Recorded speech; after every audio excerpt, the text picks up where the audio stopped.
Welcome to Southern Methodist University's Fall 2020 Emerging Sounds Concert, hosted by the Music Composition Department of Meadows School of the Arts.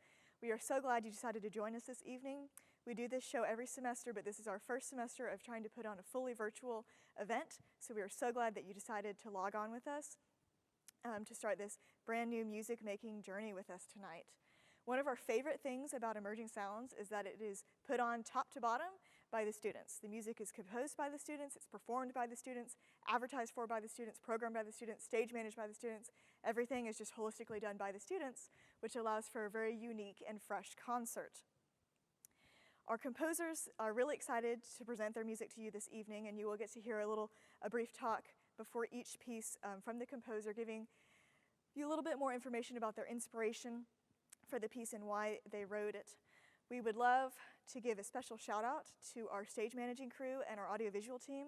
Without their work this evening, this event absolutely would not have been possible, and we are very grateful for their service on the event tonight. We have 5 brand new pieces of music for you to listen to this evening, so we hope you enjoy a wonderful night of phenomenal music by our new emerging composers. Hi everybody, thank you for showing up tonight. My name is Caitlin Peterson, and we will be opening up tonight's program with my piece Apparition.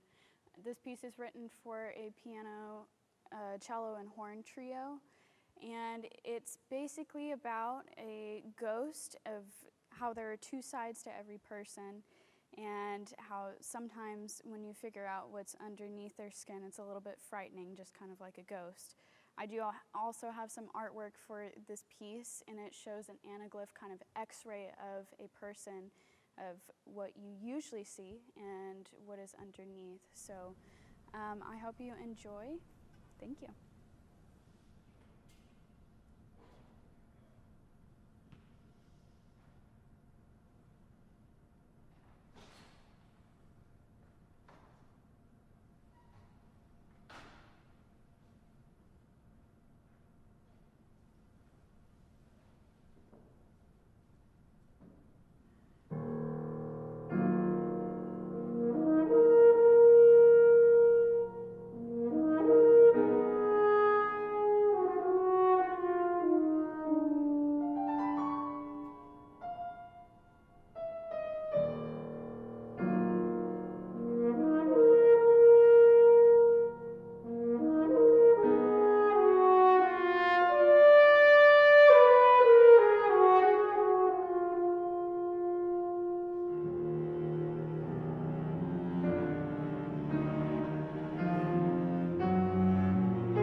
Hello everyone, thank you for tuning in tonight. My name is Thomas Zuber, and if you've been watching a few of the events Meadows has been putting on this semester, you will know me as more of a conductor of the Meadows Chamber Orchestra, but tonight I get to wear a different hat as a composer. The piece that you're about to hear of mine is actually a piece I wrote this past summer while I was attending the Sewanee Summer Music Festival online. I wrote it with Dr. Jorge Variego, who is the head of composition department at Sewanee, and we had a lot of fun, and he was able to bring out a lot of things in the piece that I didn't even know I could bring out of myself, to be honest with you. This piece is a bit special for me. It was written for a good friend of mine from my undergraduate who was a wonderful support for me through all 4 years that we were there in school together. And towards the end of my time that I was there, when I started writing music, she said, "All right, when are you going to write me a piece? When are you going to write me a piece?" And I said, "Give me some time." This summer proved to be the perfect time for that, so we sat down, worked on it, and it was a lot of fun. Now, since that friend is not here right now to perform with us, I've had Michelle Krenovics, who is a very, very wonderful graduate student here who's become a fast friend of mine, and she's going to perform the piece for you all tonight, and I'm very excited for you to hear it. Since I'm new here as a composer, and my music's never really been performed at SMU, I wanted to go ahead and bring up the fact that there's some things you should probably know about the music before we get into it.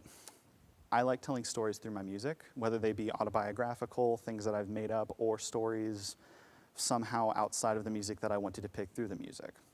In a lot of the pieces that I've written up to now, I have some sort of story that I can tell you that it tells, but when it came to writing this piece, I couldn't figure out what the story was going to be, and I still have no idea to this day. So rather than try and shove a story into this and say, oh yeah, that's what it's been about the whole time, I'm leaving it up to you, the audience, to try and figure it out.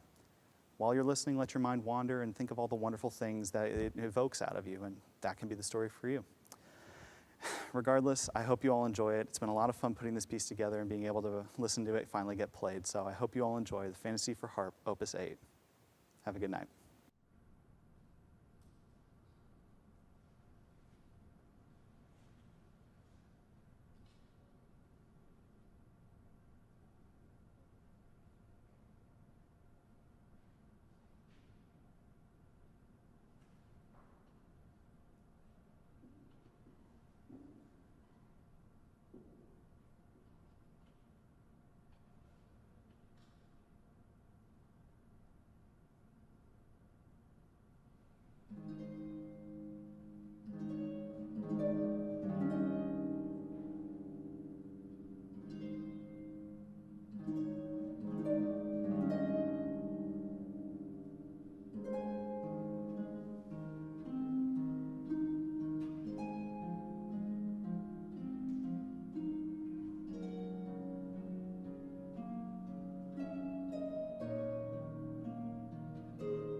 Hi, my name is Jordan Cortez Wortel. I'm a sophomore majoring in biology and music composition, and this is the string trio I wrote for 2 violins and cello called Rise the Wicked.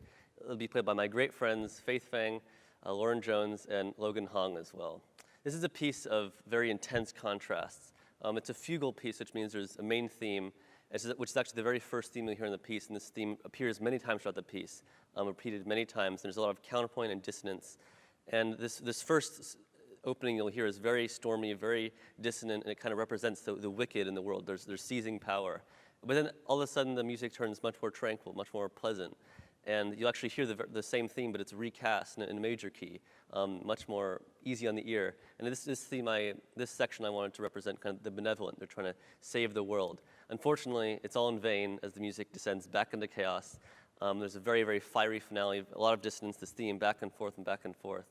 And I actually didn't think of any particular allegory or event while writing this piece. I didn't think, oh yeah, this is wicked and this is good. So actually, I want to encourage you, the audience, to think of your own allegory, whether that's personal or historical, where evil ultimately won, and kind of think of that in the music. There are sections of the music that sound very evil. They're not supposed to sound very pleasant, and I think it'd be fun to embrace that kind of that diabolical energy. This piece is actually relatively short compared to some of the others in the program. It's only about 3.5 minutes long, but it's a very intense 3.5 minutes. So please enjoy.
Hi, my name is Ethan Gerwitz. I'm a junior music composition and math major from San Antonio, and this year, Vice President of the Emerging Sounds Committee. I'd like to thank you all for tuning in this far, and I hope you've enjoyed the performances. For you today, I have a paragraph for solo flute, a piece originally written for my mom, who's a flute player. In this piece, I really try to be expressive, bring out the natural feeling of freedom, and also take advantage of the natural characteristic sound of the flute. You know, brutal, crass, and borderline obnoxious. Totally kidding. What I actually just described is my French horn playing. Additionally, I also structure everything like a paragraph. Hence why it's called a paragraph for solo flute. Come on, the title's got to be somewhat intuitive.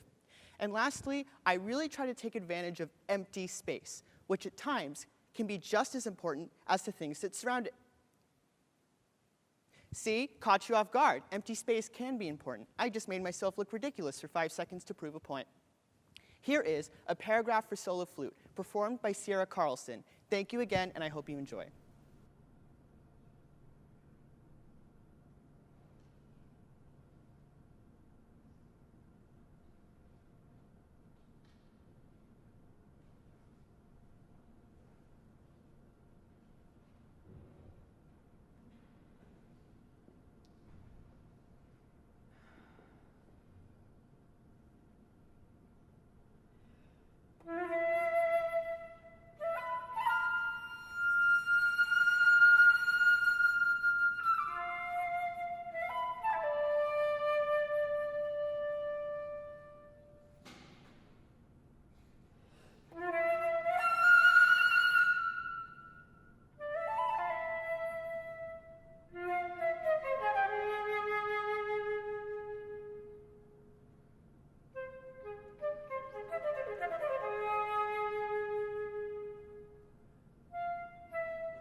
Hello, everyone. I would just like to reiterate, thank you for coming out to this live stream in the tough times of 2020 to listen to all of my wonderful colleagues and myself, who will be premiering my next work soon. I speak on the behalf of the entire department when I say your attendance is much appreciated and is necessary to the growth of us as young composers and the art community as a whole. So thank you for that. My work is about to begin. It is entitled Eclectic Counterpoint. It is based off of Steve Reich's Electric Counterpoint, which was composed in 1987 as part of a commission for Pat Metheny. It was first premiered in 1989. If you're not familiar with the work, it is a piece of minimalism, which, for those who do not know, minimalism is a form of composition that incorporates melodic and thematic elements, but varies them at the least most efficient way possible. It is a purposeful deviation from the grandeur of romanticism that happened in the early 20th century, things like that, where there was lots of large, orchestral, long symphonic works. This was purposefully designed to scale back artistic elements and to get back to efficient roots within music making.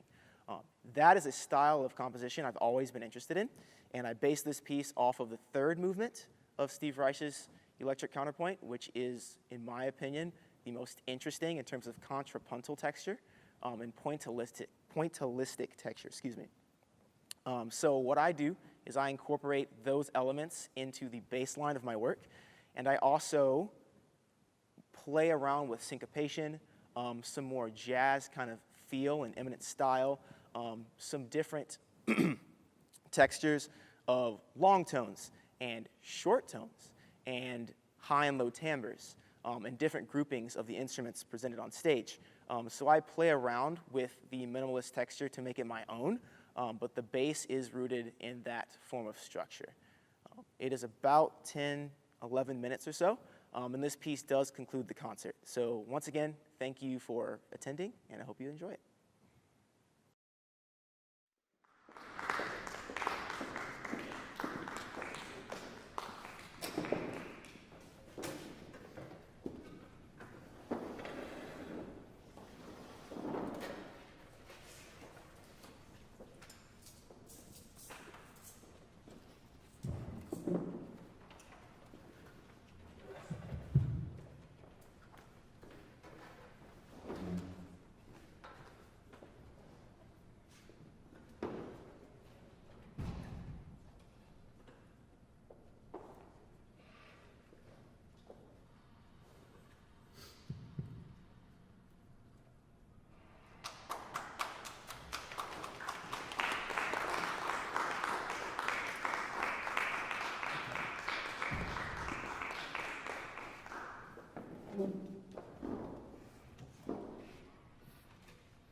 I'd just like to thank everyone for coming out tonight. We really appreciate it, and we hope you enjoyed the performances so far today.